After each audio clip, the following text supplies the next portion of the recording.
Olá, eu sou o professor Luiz Rezende, começando mais uma aula de internet. Essa aula, que eu vou começar agora, deste tema, é fruto da pandemia. Só cai em prova por conta da pandemia de coronavírus que acometeu o mundo a partir de 2020. Esse tema ele não aparecia em prova, era um tema em que os tópicos eles mal surgiam em concurso. Depois da pandemia, a VUNESP foi a primeira banca organizadora a começar a abordar esses temas e, hoje em dia, todas as bancas organizadoras abordam esse tema, tanto no edital quanto nas provas, que é produtividade remota ou ferramentas de produtividade remota. Ah, mas no meu edital não tem isso. Tudo bem, mas no teu edital tem internet. E no teu edital tem ferramentas da internet. E é justamente nesse tópico que pode cair tudo que eu vou desenvolver nessa aula com você. O que eu vou desenvolver nessa aula com você? Vamos lá, vamos para a tela para entender.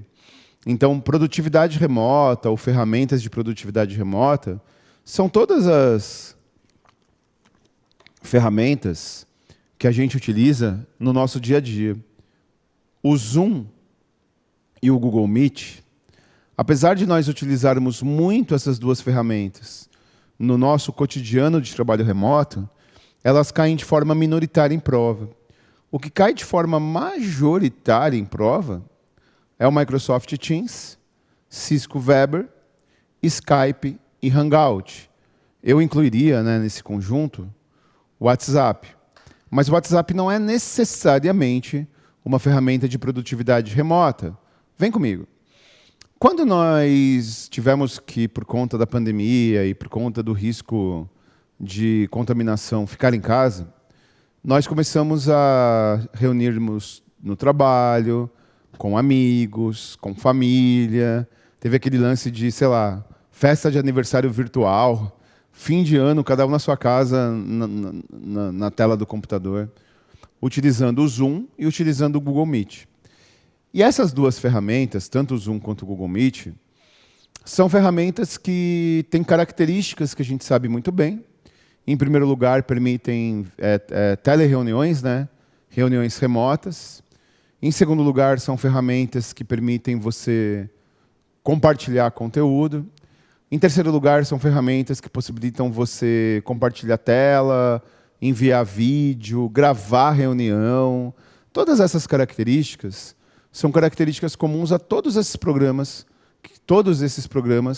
que eu listei aqui. Mas, como eu falei para você, o Zoom e o Google Meet, apesar de eles serem utilizados dentro das empresas para reuniões de trabalho no dia a dia, não são ferramentas utilizadas no uso corporativo pesado. Quando as empresas elas precisam do uso corporativo mais pesadão, mais denso, do uso corporativo mais intenso, não utilizam essas ferramentas e sim outras. Vamos lá. Você vai perceber pelo material aqui que cada uma dessas ferramentas tem uma característica específica. Então vamos para o material para eu caracterizar. Bom, em primeiro lugar, o Microsoft Teams, ele permite que você utilize ele online, permite que você utilize essa ferramenta remotamente.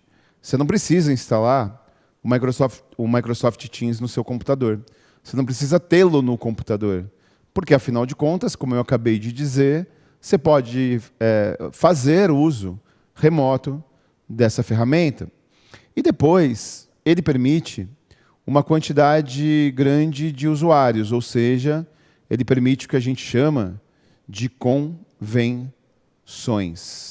E as tais das convenções permitidas pelo Microsoft Teams abrem uma possibilidade de uso muito grande. Vem comigo. A Microsoft ela foi muito esperta. Ela já tinha lançado o Teams. O Teams já existia antes da pandemia. Mas era uma ferramenta muito pontual, era uma ferramenta que estava começando a ser utilizada. Você tinha que pagar para utilizar o Teams. E você tinha que pagar para utilizar o Teams, porque, afinal de contas, era uma ferramenta privada. Só que aí, quando vem a pandemia, o que a Microsoft faz imediatamente?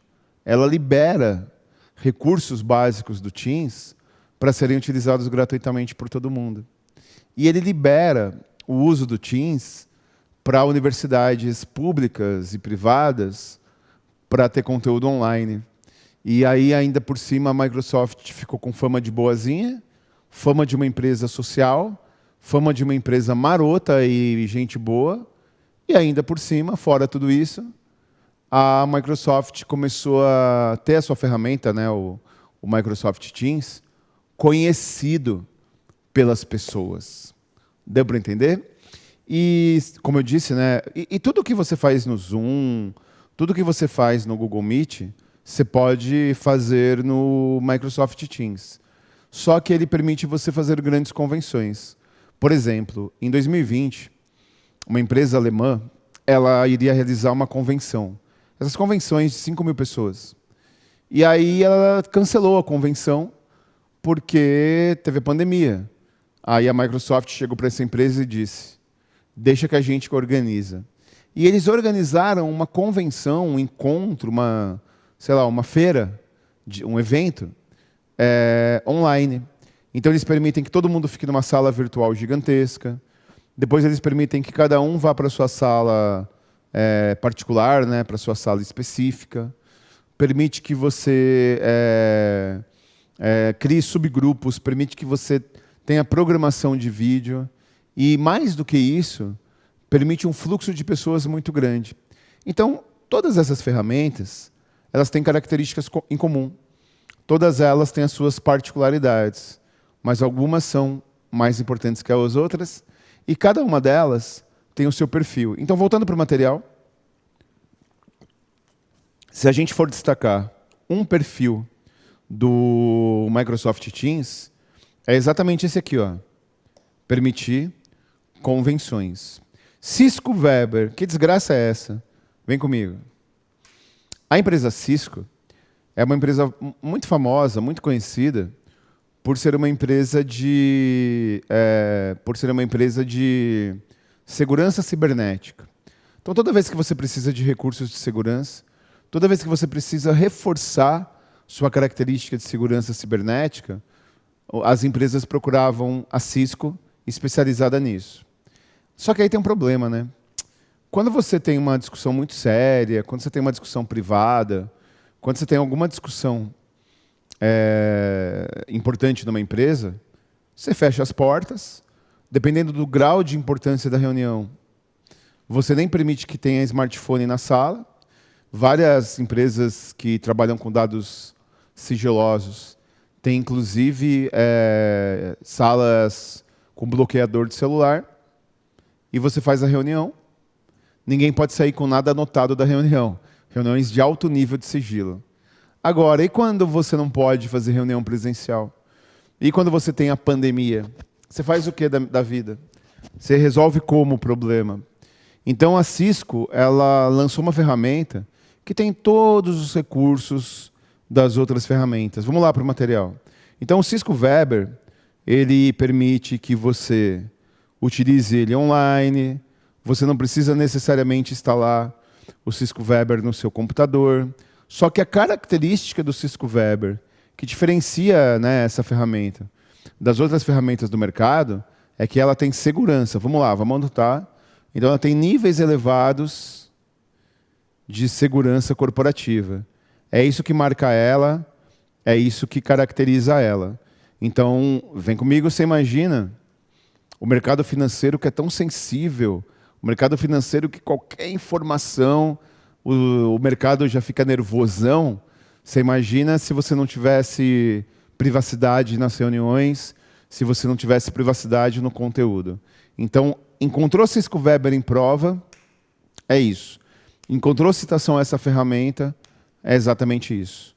Continuando, vamos lá para os próximos elementos. Skype e Hangout. O Skype ele nasceu como uma ferramenta de ligação via ligação telefônica, né? Ligação VoIP. Mas aí agora ele se tornou uma ferramenta mais do que isso, maior do que isso. Vem comigo. O Skype não era da Microsoft. O Skype era de um desenvolvedor particular e a Microsoft comprou o Skype. O Skype nasceu como uma ferramenta para você realizar ligações telefônicas gratuitas. Mas eu nem tenho telefone em casa, pois é. Mas o órgão público tem telefone. E as empresas privadas têm número de telefone. Então, uma ligação interurbana, ela é muito cara, né? Uma ligação interurbana no Brasil, um DDD, é muito caro. Um DDI internacional é mais caro ainda, porque você fica pagando pulso telefônico na telefonia tradicional. E o Skype, ele nasceu como uma ferramenta, né, um aplicativo, que você instala no seu computador, notebook, antes de existir smartphone, para você ter lá um microfone como esse e uma caixa de som, para você poder falar ao telefone, com o telefone fixo, depositando créditos no Skype. Então você vai lá, você deposita cartão de crédito, sei lá, e você fica fazendo ligação telefônica gratuita do Skype para o número do telefone, ou gratuito de Skype para Skype. Bom, foi assim que nasceu a ideia, foi assim que nasceu o conceito do Skype. Mas muita gente utiliza o Skype para outra coisa. Muita empresa, inclusive, utiliza o Skype para conversação de texto, né? Como se fosse a sala do Skype. E utiliza, inclusive, para gravação de vídeo. Eu, vez ou outra, quando o departamento de jornalismo do QC convida, eu vou dar entrevista para a emissora, falando de concurso público, eles gravam a entrevista no Skype, ou eles passam a entrevista ao vivo no Skype, que é uma ferramenta boa de gravação e transmissão online. Então, também o Skype se tornou uma ferramenta de produtividade remota. Vamos agora para o Hangout. O Hangout tem uma história engraçada. O Hangout, ele é um mini app de produtividade. Vem comigo. Você já percebeu que o Google, ele domina os motores de busca? O Google domina as ferramentas de mapas de geolocalização. O Google tem o maior portal de vídeos do mundo, que é o YouTube. O Google tem o Google Drive, o Google tem o Google Docs, o Google tem várias ferramentas, e o Google tem o Gmail. Qual é a única área que o Google não entra? A única área que o Google não consegue ser líder de mercado? Redes sociais. Mas você sabia que já existiu uma rede social do Google? Quer dizer, o Orkut era do Google. Mas o Google criou uma rede social chamada Google+. E essa rede social chamada Google+, que foi criada há uns 15 anos atrás, ela tinha um problema, dois problemas. O primeiro problema é que ela era muito parecida na época com o Facebook. Parecia uma cópia. Parecia um Ctrl+C, Ctrl+V. Parecia que alguém foi lá e copiou a rede social. Mas ela tinha outro problema. E o outro problema é que ela, o Google Plus era obrigatório, ou seja, eu não podia escolher não ter. Se eu tivesse uma conta no Google, se eu tivesse o Gmail, automaticamente eu tinha uma conta no Google Plus. E eu não quis ter a conta no Google Plus, eu tinha lá o Google Plus, e isso deixou muita gente chateada. Então o Google descontinuou o Google Plus, excluiu o Google Plus, finge que isso nunca existiu. Só que quando eles criaram o Google Plus, eles criaram uma ferramenta de comunicação chamada Hangout, que é aquele bate-papo que está incorporado, se você habilitar, no seu Gmail. E o Hangout ele é muito leve. Ele possibilita que você faça conversação, que você faça videoconferência, que você faça ligação para várias pessoas simultâneas, e ele é bem levinho, qualquer smartphone permite que ele funcione. Então o Hangout tem a característica de ser um mini app. Caso caia na sua prova, produtividade remota, ferramentas de produtividade, são exatamente esses elementos que vão ser abordados. Muito obrigado pela sua presença, pela sua paciência aqui comigo esse tempo. Abraços, força e honra. Até a próxima.